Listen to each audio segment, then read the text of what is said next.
গত জানুয়ারিতে দ্বিতীয়বারের মতো মার্কিন প্রেসিডেন্ট হিসেবে নির্বাচিত হন ডোনাল্ড ট্রাম্প। পা রাখেন হোয়াইট হাউসে। নির্বাচনী প্রতিশ্রুতিতে বলেছিলেন মধ্যপ্রাচ্যে যুদ্ধ সংঘাত বন্ধে নিজেকে শান্তির দূত হিসেবে তুলে ধরবেন তিনি। রাশিয়া ইউক্রেন যুদ্ধ বন্ধ করবেন কয়েক ঘন্টায়। কিন্তু সময় বলছে ভিন্ন কথা। ইরান ইসরায়েল সংঘাতে যুক্তরাষ্ট্রকে সরাসরি জড়িয়ে যেন উল্টো পথে হাঁটতে শুরু করলেন ট্রাম্প। ব্রিটিশ সংবাদ মাধ্যম বিবিসি বলছে, মধ্যপ্রাচ্যে শান্তি আনার প্রতিশ্রুতি দিলেও এখন সেই অঞ্চলে বড় ধরনের যুদ্ধের আশঙ্কা দেখা দিয়েছে ট্রাম্পের কারণেই।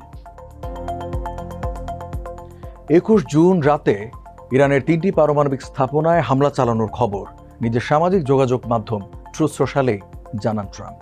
এর ঠিক 2 ঘন্টা পর হোয়াইট হাউস থেকে জাতির উদ্দেশ্যে এক টেলিভিশন ভাষণে মার্কিন প্রেসিডেন্ট বলেন, এই অভিযান ছিল একটি দর্শনীয় সামরিক সাফল্য। ট্রাম্প আরও মন্তব্য করেন, এই পদক্ষেপই একটি স্থায়ী শান্তির দরজা খুলে দেবে, যেখানে ইরান আর পারমাণবিক শক্তি হয়ে ওঠার সুযোগ পাবে না।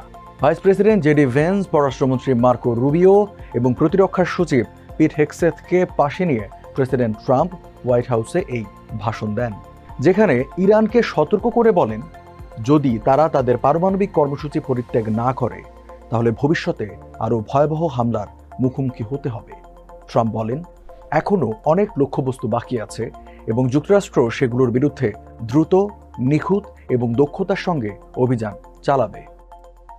ভূরাজনীতির বিশ্লেষকরা বলছেন, প্রেসিডেন্টের এই আত্মবিশ্বাসী বক্তব্যের বিপরীতে ইরানে যুক্তরাষ্ট্রের সামরিক সম্পৃক্ততা অব্যাহত থাকলে তা যুক্তরাষ্ট্র, গোটা অঞ্চল এবং বিশ্বজুড়ে এক ভয়াবহ পরিণতি ডেকে আনতে পারে। ইরান জানিয়েছে, মার্কিন হামলায় তাদের অত্যন্ত সুরক্ষিত ফোর্দো পারমাণবিক স্থাপনায় খুব সামান্য ক্ষতি হয়েছে। যদি ইরান পাল্টা জবাব দেয় তাহলে যুক্তরাষ্ট্র পাল্টা প্রতিক্রিয়ায় যেতে বাধ্য হতে পারে। এই পরিস্থিতি নিয়ে সতর্ক করে জাতিসংঘের মহাসচিব অ্যান্টনিও গুতেরেস বলেন, এর ফলে একটি বিশৃঙ্খলার চক্র তৈরি হতে পারে।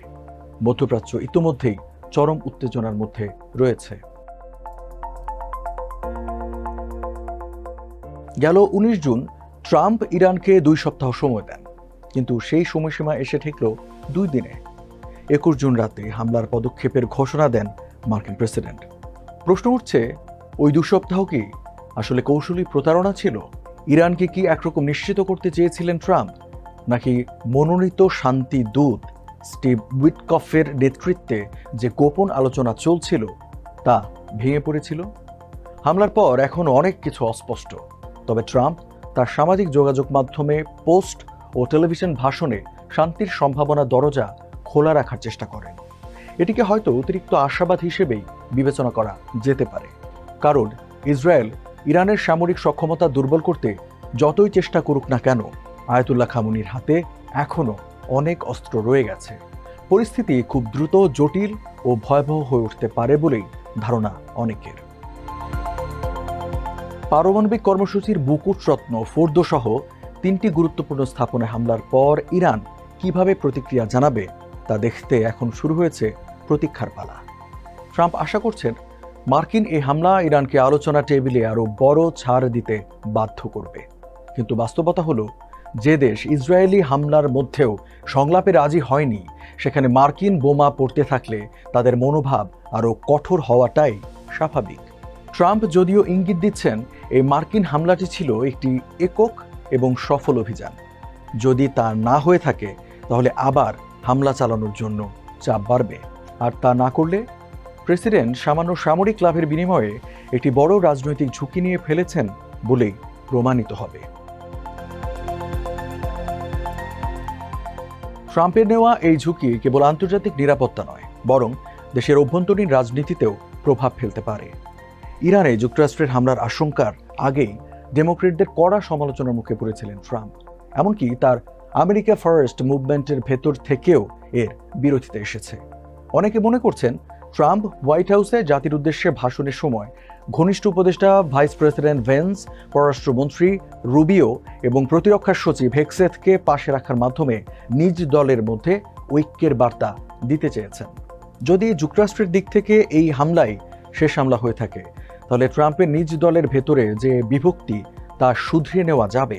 তবে ট্রাম্প যদি এই পদক্ষেপকে দীর্ঘায়িত করে যুক্তরাষ্ট্রকে দীর্ঘস্থায়ী সংঘাতে টেনে নিয়ে যায়, তাহলে নিজ ঘরেই প্রতিবাদের মুখে পড়তে হবে তাকে। নির্বাচনী প্রচারণায় বারবার বিগত মার্কিন প্রেসিডেন্টদের সময়ে বিদেশি যুদ্ধে মার্কিন হস্তক্ষেপ নিয়ে সমালোচনা করেছিলেন ট্রাম্প। এমনকি নিজের প্রথম মেয়াদে কোনো যুদ্ধ না করা নিয়ে গর্ব তার। এরপরও গত 21 জুন ট্রাম্পের এই হামলা এক ধরনের আগ্রাসী পদক্ষেপই বলা যায়। ট্রাম্প তার চাল দিয়েছেন, কিন্তু এখন কি হবে সেটার পুরোটা আর ট্রাম্পের নিয়ন্ত্রণে নেই। ট্রাম্প নিজেই বলেছেন এই কথা।